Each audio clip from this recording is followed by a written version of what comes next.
Good day, I am Ivonjan Bohos from Bachelor of Science in Social Work, and today I will be reporting the Interpsychic theory by Sullivan.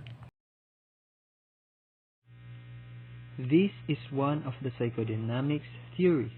So basically, our interpersonal relationships or relation shapes our behavior. Without other people, humans would have no personality, according to this theory. Okay, so let's have a short overview of the interpersonal theory. Interpersonal theory focuses on relationships between people and thus focuses on the social context. States that without people, humans would not be able to develop personality. Human development rests within a person's capacity to develop intimacy with others. Alright, so intimacy is also focused here. However, anxiety can interfere with this development at any age. Okay, so later on, we are going to discuss what is Sullivan's definitions of anxiety. Healthy development is marked by persons having experiences of intimacy and lust towards the other person. So this is where having the sexual tension starts. Through intimacy and lust, having that energy inside of us having the tension. Let's have a brief information about Sullivan. He was born on February 21, 1892 and died on January 14, 1949. His background: he is an Irish descent, lonely upbringing, poor relationship with father, and had one close friend named Clarence Billinger. He is smart, but social lacking.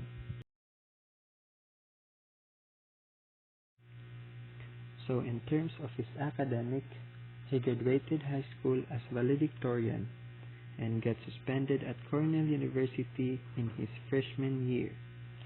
He suffered a breakdown, spent 2 years missing and came back more experienced.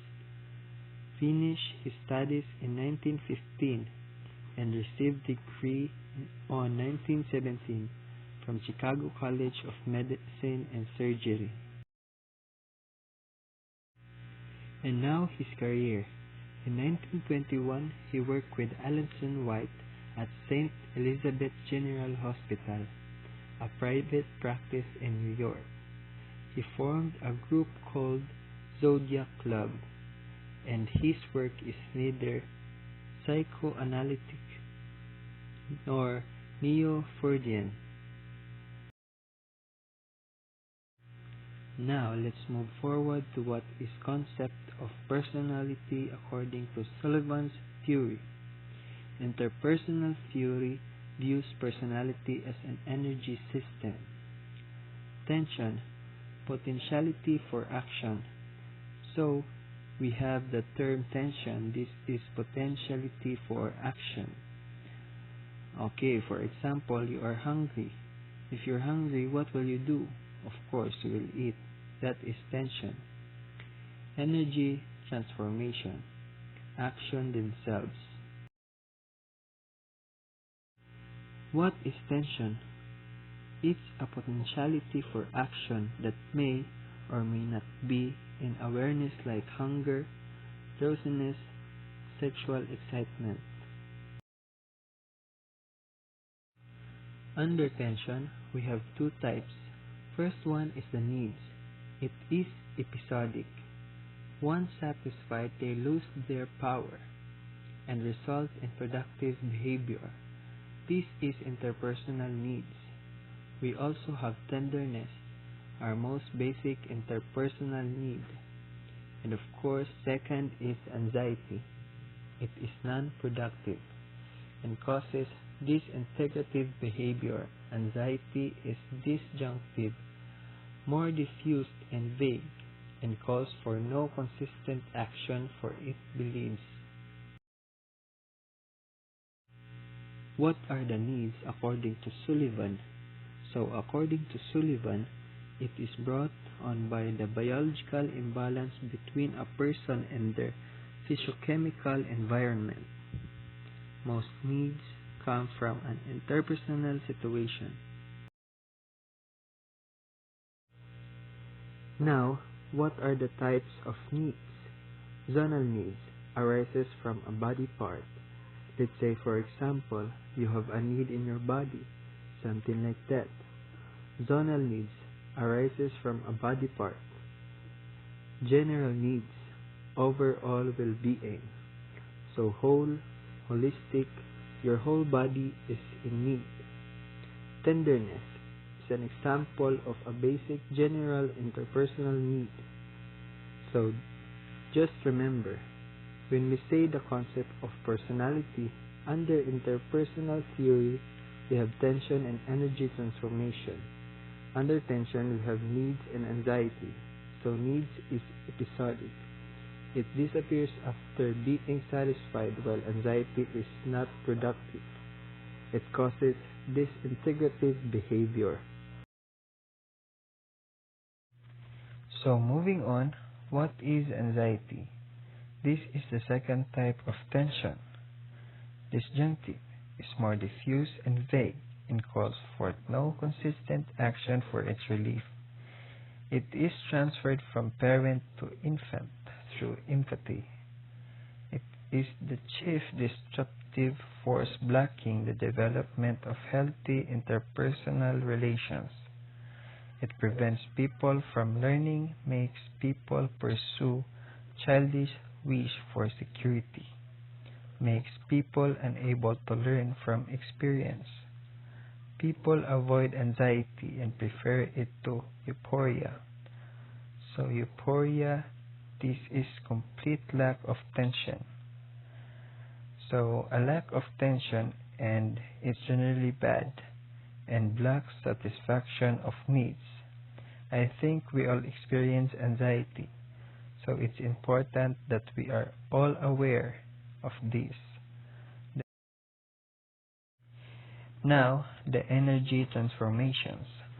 So basically, tensions that are transformed into actions can be overt and can be covered.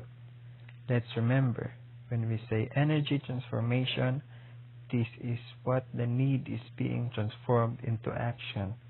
It becomes a habit.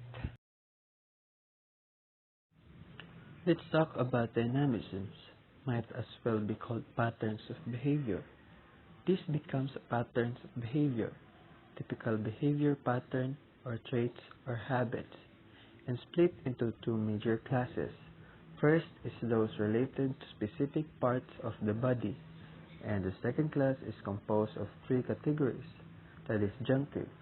This is destructive, such as malevolence, the isolating, unrelated to interpersonal relations such as lust, and lastly, the conjunctive. This is beneficial, such as intimacy and self-system. So let's just remember, when we say dynamisms, it is the patterns of behavior. Now, let's go to malevolence. What is malevolence? It is evil and hatred.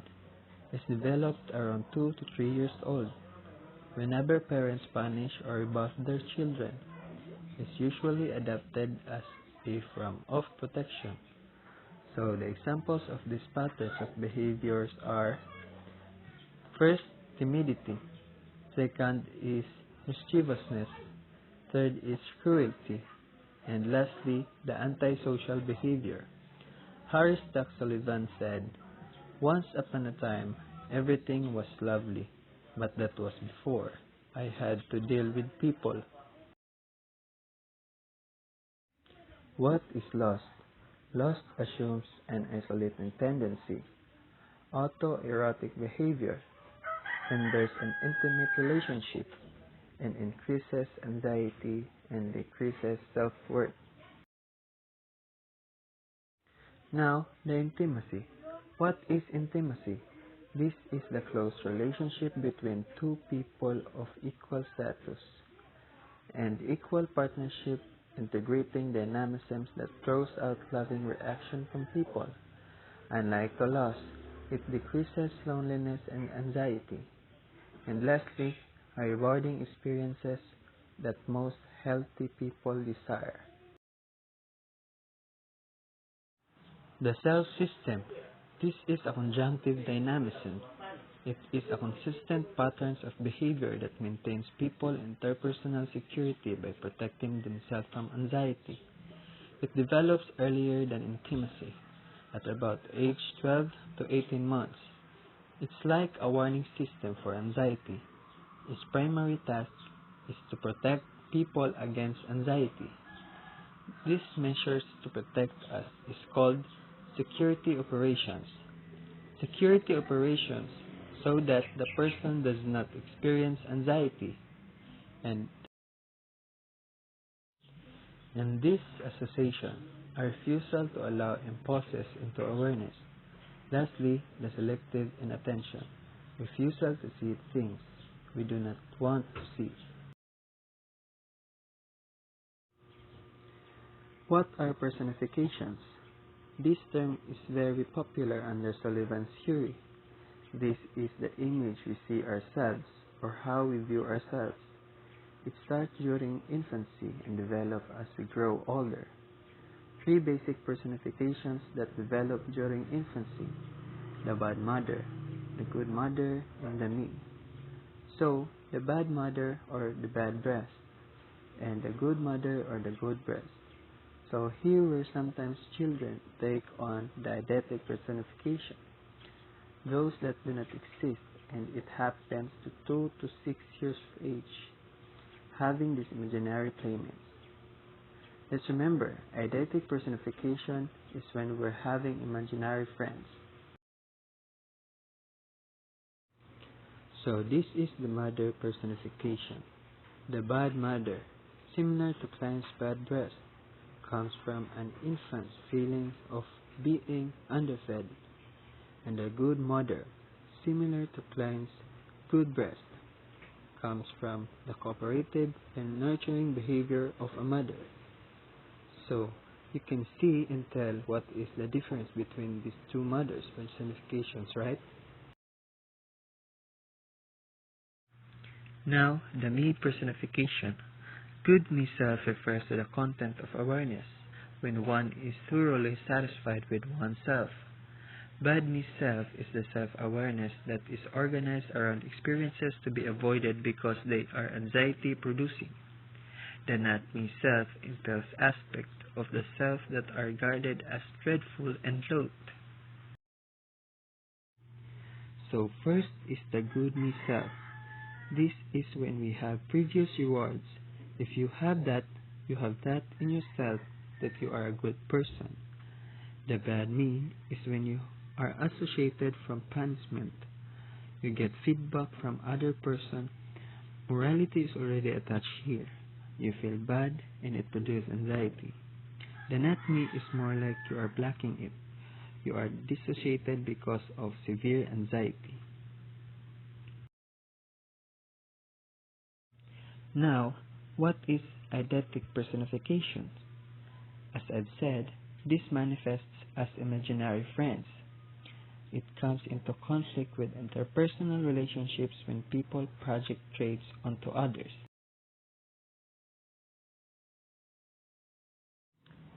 The levels of cognition, ways of thinking, conceiving, imagining, and etc.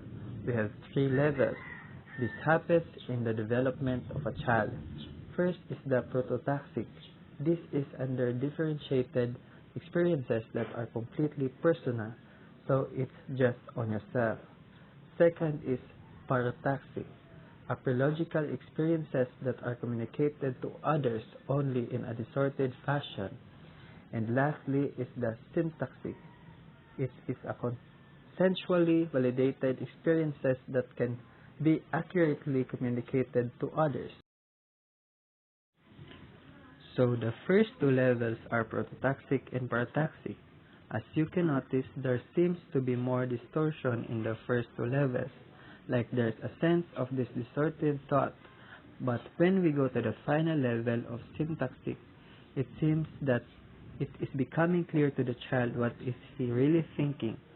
So prototaxic experiences are not possible to put into words. Again, when you say prototaxic, these are the ones we can say through words. In parataxic, this is put into words but different. It's not that accurate. For example, you are trying to assume your assumption. And lastly, we say syntaxic. It is actually accurate and what the child says is correct. He or she can express properly the feeling and thoughts. So this is a table of age. We can see here the interpersonal processes. We can see the development in the child's important learning from infancy to late adolescence. Psychological disorders. All psychological disorders have an impersonal origin and can be understood only with reference to the patient's social environment. Dissociated reaction, which often precedes schizophrenia, are characterized by loneliness, low self-esteem, the uncanny emotion, unsatisfactory relation with others, and ever-increasing anxiety. The two broad classes of schizophrenia are the organic and the situational. And I also wanted to include the selective inattention. This is in the self-system. This is the blocking of some part of the experience. Selective inattention is under the self-system. It's like you're blocking, for example, a Q&A at a pageant. You can tell or you're trying to not to talk about something. So it seems like it's becoming pretentious as well. You don't say what you really seem to be thinking for you to make a good impression. Security operations, as what I've said, it is to reduce interpersonal tension. Dissociation, this is the repression or blocking of the experience to the conscious, blocking of the whole experience. Now, the psychotherapy. Sullivan evolved a theory of personality that emphasized the importance of interpersonal relations. Sullivanian therapists attempt to help patients develop foresight, discover difficulties in interpersonal relations, and restore their ability to participate in consensually validated experiences. That's all for my report. Thank you and God bless.